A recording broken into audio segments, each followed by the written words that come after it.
Graça e paz, queridos. Eu louvo a Deus por estar aqui com vocês, compartilhando mais uma vez da palavra do Senhor. Para mim é uma alegria muito grande compartilhar da palavra do Senhor.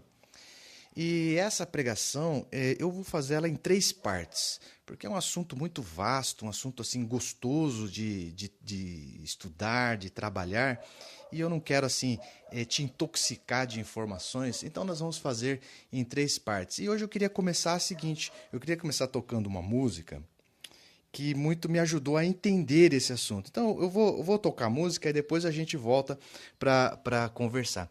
É, vamos lá. Foi Jesus quem nos ensinou a chamar o Pai. Abba, Paizinho. Como crianças, entramos no reino, chamando pelo nosso papai.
É isso, né? A música é uma música, eu não me recordo aqui da data dela, eu acho que é do ano 2000, 2005, talvez.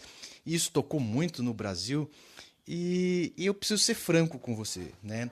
Eu detestava a música, né? Eu tinha um monte, eu não gostava, eu achava uma música assim repetitiva, papaizinho, achava uma coisa muito melosa.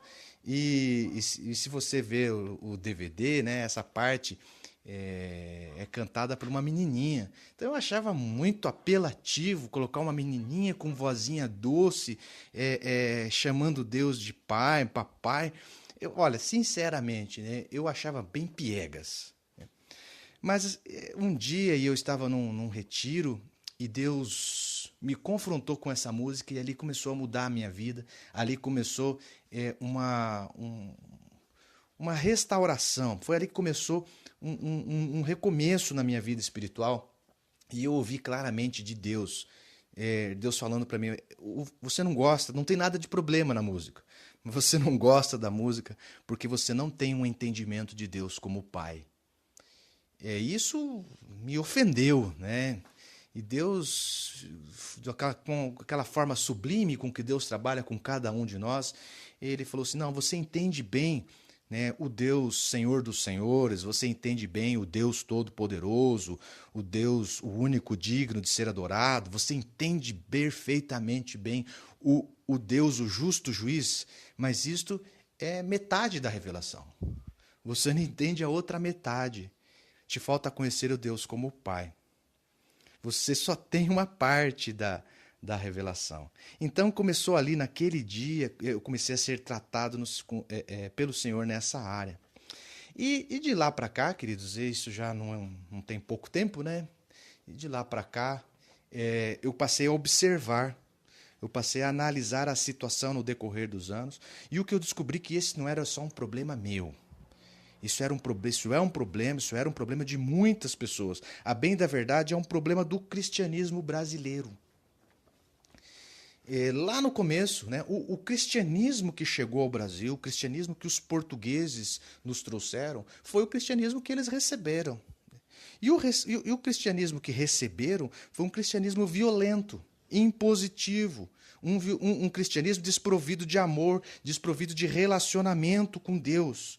Então, essa doutrina, e isso é história, né? Isso não está na Bíblia, isso é só estudar os livros de história, você vai observar que essa doutrina impositiva e de conquista a qualquer custo é exatamente esse pensamento que levou e, inclusive, justificou as guerras religiosas, as chamadas cruzadas. E foi exatamente esse evangelho que chegou aqui. Um evangelho muçulmanizado. Um evangelho onde o amor, o relacionamento, a intimidade não existe. E nós, como igreja evangélica, não ficamos longe disso. Nós, como igreja evangélicas, o que fizemos? Criamos um monte de regras. Fizemos um monte de regras. E pior do que isso, fizemos as regras mais importantes que as pessoas. E com essas regras, com os nossos manuais, que não eram a Bíblia, estabelecemos o tribunal na igreja, onde acusávamos, julgávamos, condenávamos, excluíamos e por aí afora. Crescendo cada dia mais essa ideia de um Deus terrível, de um Deus que pesa a mão, de um Deus punitivo. E você pode dizer, a verdade é que é a seguinte, nos tornamos amantes, apaixonados da lei do certo, em detrimento da lei do amor, que é a essência de Deus. Você pode me dizer, não, mas muita coisa mudou, já abolimos muitas regras, glória a Deus, é verdade. Mas sobrou ainda um ranço de uma teologia que não ajuda a pessoa a enxergar Deus de perto. Não ajuda a pessoa a enxergar um Deus na intimidade. Nós entendemos bem o Deus de Abraão, de Isaac e de Jacó, mas não transcendemos essa dimensão e trazemos para um Deus meu, o Deus pessoal, o Deus da intimidade, o Deus próximo, o Deus bem presente. Isso é o resquício da teologia que um dia chegou aqui e que recebemos. Temos pais aqui? Quem é pai? Temos pais aqui presente? Olha aí. Eu quero fazer uma pergunta para você. Como você quer ser apresentado pelo seu filho aos amigos? Imagine que seu filho aí é um adolescente e vai apresentar você ao grupo de amigos dele. Como é que você quer que ele te apresente? Dessa forma aqui? Olá, moçada, olha aí, esse aqui é o doutor fulano de tal, formou na melhor universidade desse país. Olha, receba aí o doutor. É assim que você quer ser apresentado? É assim que você quer ser identificado pelo seu filho aos amigos dele? Ok, pessoal, olha aí, tá chegando aqui o primeiro homem, o homem mais importante daquela multinacional famosa. É assim que você quer ser identificado? Não, com certeza não. Com certeza não. Você não quer ser identificado pelo seu currículo. Você quer ser identificado de uma forma pessoal. Você quer ser identificado o seguinte, moçada, esse aqui é o meu pai. Todo o currículo é verdadeiro, o currículo é válido, mas a forma mais adequada de identificar um pai é como pai. Essa é a propriedade mais bacana. Esse é o adjetivo melhor. Esse é o meu pai. Todo currículo é bacana, mas só me identifica pelo currículo quem não tem intimidade comigo. Só me identifica pelo currículo quem não tem convívio e relacionamento comigo. Então, queridos, o maior desafio do crente é entender Deus como pai, como alguém acessível, como alguém presente, como alguém de boa disposição, alguém pronto a receber e ouvir, alguém que realmente se importa conosco. Mas a teologia que recebemos e o entendimento que temos, apesar de falarmos o contrário, o que está sedimentado no nosso coração é a teoria. Não, eu conheço Deus. Deus é um onipotente, onisciente, onipresente. Queridos, isso é teoria. Isso é metade da revelação. Nós precisamos conhecê-lo em relacionamento. Nós precisamos conhecê-lo em intimidade. E nesses anos analisando, eu identifiquei uma situação muito triste. A vida do crente, para você entender, eu vou separá-la em duas partes. A primeira parte é a parte em que o cidadão, em que a pessoa sai da condição de perdido e da condição de perdido até a conversão. Então, aqui é no dia, entenda isso aqui, no dia da conversão. No dia da conversão, a pessoa recebe, naquele dia magnífico, onde tem um grande agir do Espírito, um dia que todos nós temos marcado na nossa lembrança, a pessoa recebe naquele momento um vislumbre do amor de Deus. Apenas um flash daquilo que é imensurável, daquilo que é uma grande luz. Ele recebe um flash, né, da graça e do amor incondicional de Deus. Então, ele tem ali um breve entendimento da graça, do favor imerecido, do amor incondicional, porque afinal de contas ele não tem nada, ele está quebrado, ele está mais quebrado que arroz de terceira, e ele se aproxima diante de Deus ali completamente envergonhado, se vendo injusto, e aquele Deus, o Deus do amor, o Deus da misericórdia, o Deus da compaixão, o recebe. É lindo, e naquele dia tem um flash, tem um vislumbre de um amor incondicional, de um amor fantástico. E então, esse dia inesquecível marca a vida da pessoa, né? Ele então, crendo nisso tudo, entrega o governo da vida dele ao Senhor Jesus Cristo, a Deus, e então ele vai prosseguir numa caminhada em continuar conhecendo mais de Cristo. E aí vem a caminhada, né? A caminhada, depois desse dia fantástico, vem a caminhada. E algo de muito errado acontece nessa caminhada. Algo de muito errado acontece no nosso discipulado. Eu não sei o que acontece. Talvez seja o fato de que esse recém-convertido é ali tocado por um flash, por um vislumbrezinho do amor de Deus, ele começa a andar com a gente. Talvez seja esse o problema, que esse cidadão, no decorrer dessa caminhada, ele não dá seguimento no conhecimento do Senhor, ele não dá seguimento no entendimento de Deus como Pai. E então vem o segundo momento. Se o primeiro momento era da condição de perdido até a conversão, agora o segundo momento é o momento da vida crente. O cara é crente. E então, já crente, experiente, cascudo, entendido de doutrina, entendido de método, entendido de teologia, já fez seminário aqui, já foi ali, e enfim. Nessa caminhada, o amor incondicional de Deus por nós, o amor paternal de Deus por nós, vai sendo substituído. Aqui está o grande problema. O amor incondicional do Senhor vai sendo substituído por desempenho, por performance. Passamos a pensar que precisamos fazer algo para sermos amados por Deus. E vai consultando o teu coração. Fala a verdade para você mesmo. Seja franco. Examine-se você mesmo a sua situação. Passamos a achar que precisamos fazer alguma coisa para sermos alvo do amor do Senhor. Passamos a achar que precisamos fazer alguma coisa para atrairmos a atenção do Senhor. Então a gente olha para os nossos líderes, né? E os líderes cheios de compromisso, super atarefados com os afazeres do ministério, e a gente pensa assim, nossa, olha o quanto esse cara ama a Deus, pô, eu quero ser igual a ele. Queridos, e dessa forma,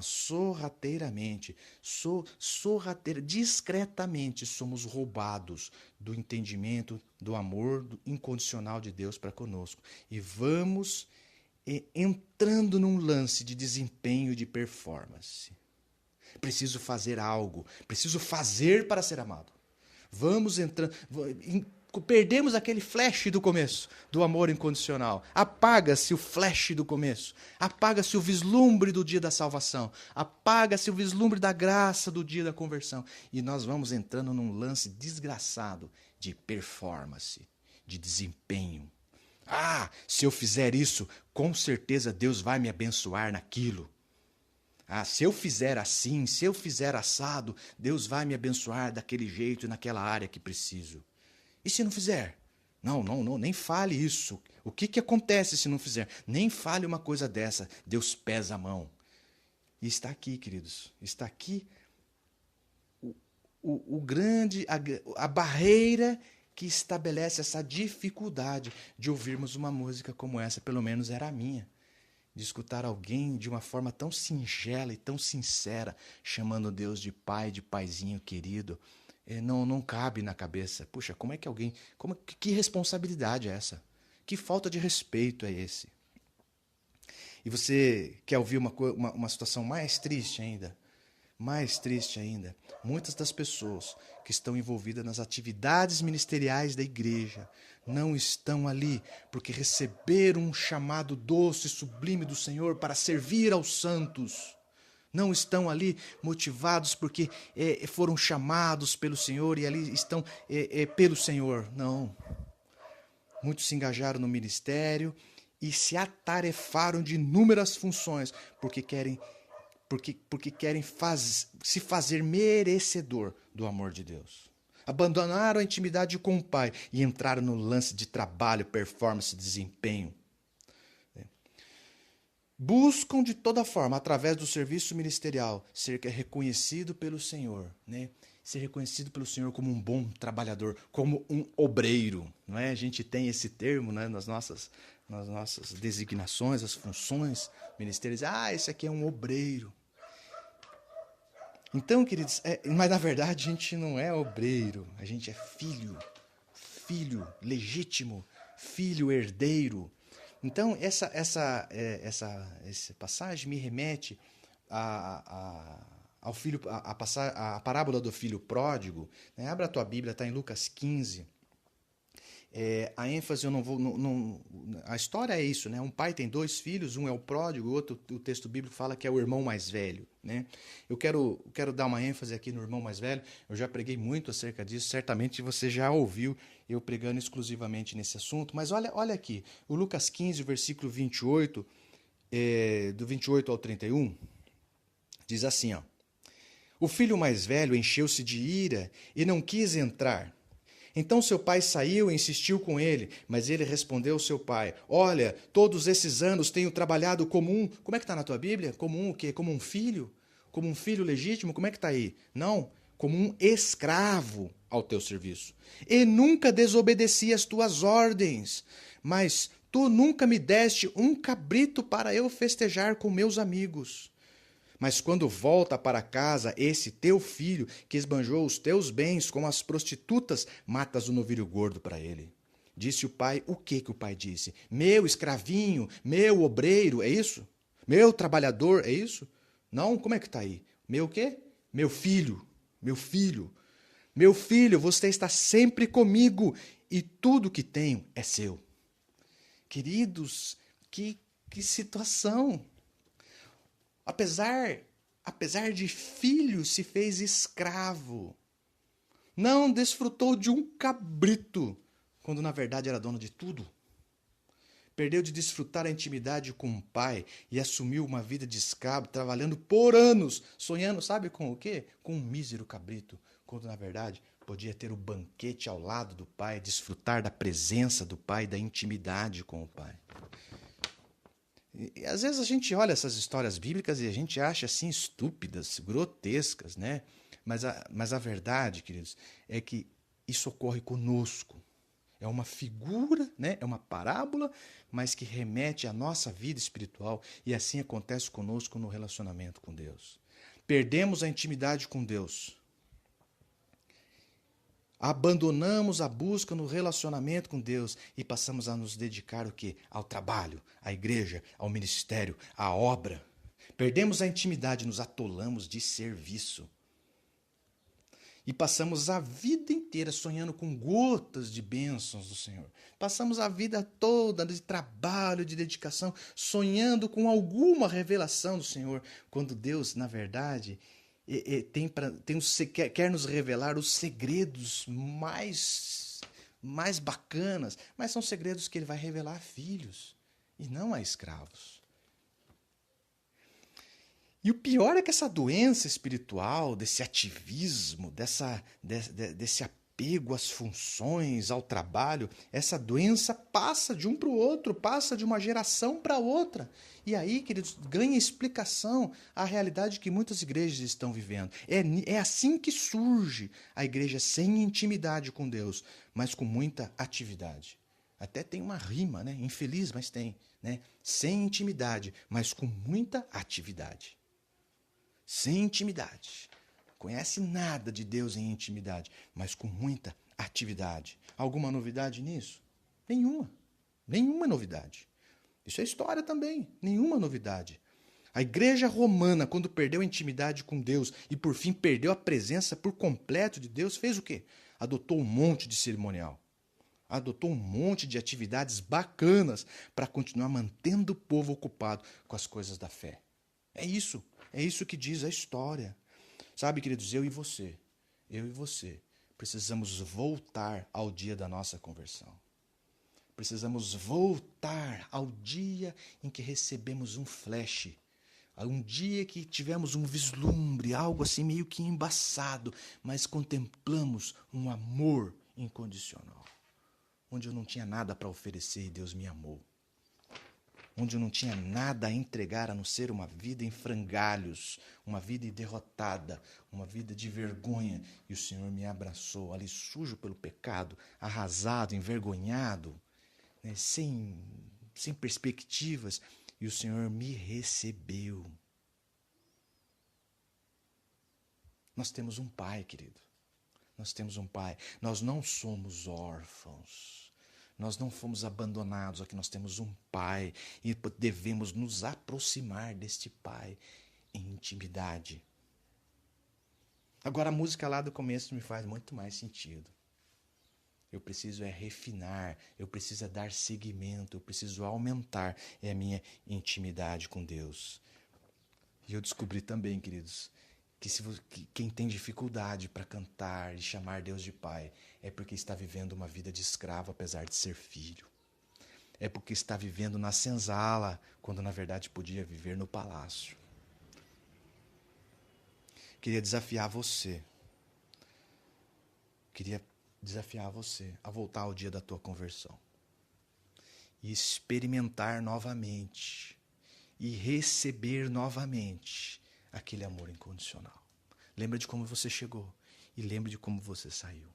Lembra de como você chegou até a frente lá, atendendo a um chamado, a um apelo, não sei como foi o dia da tua conversão, mas lembre que você foi para frente arrasado, mas saiu dali com uma perspectiva nova.